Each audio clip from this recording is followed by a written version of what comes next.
Yeah, so I love this turn of phrase, right? You're hiring your next job rather than being hired for it, right? It makes it a much more assertive, progressive. You're taking action rather than letting the action be taken for you.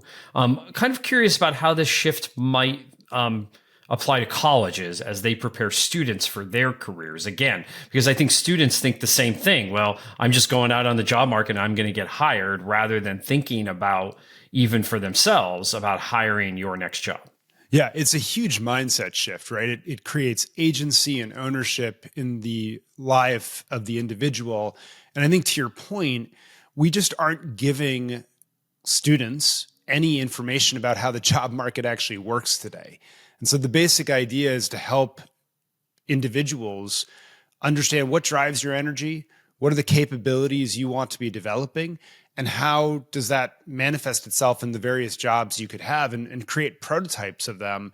And then you intentionally choose the prototype you want, and then basically go find it in the job market, learn how to pitch yourself and all sorts of things. So there's like a whole set of skills, I would argue, that we can help students build around understanding themselves better, understanding what their priorities are, understanding how to make trade-offs. What are the things that are going to suck in your first, second, third job, but allow you to make progress on all these other dimensions?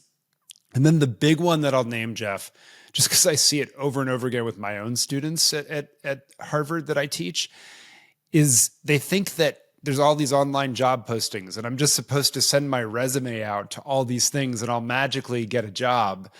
And what they don't realize is before AI, 70% or so of jobs were filled by someone you knew, so with your network.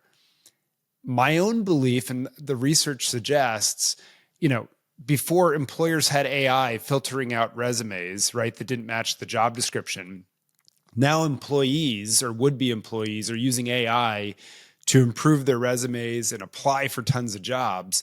So you basically have AI applying to AI.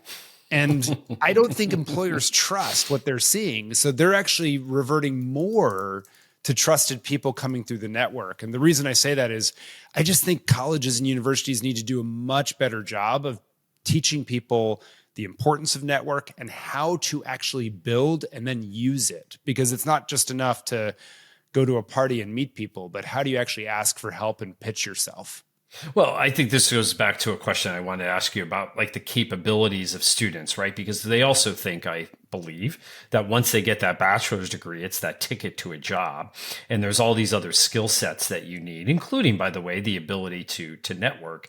And I think as colleges in particular face growing scrutiny about the value of the degrees, how can they think more about balancing skills development against credentials? Again, it's not just about getting that credential, it's also about skills, right?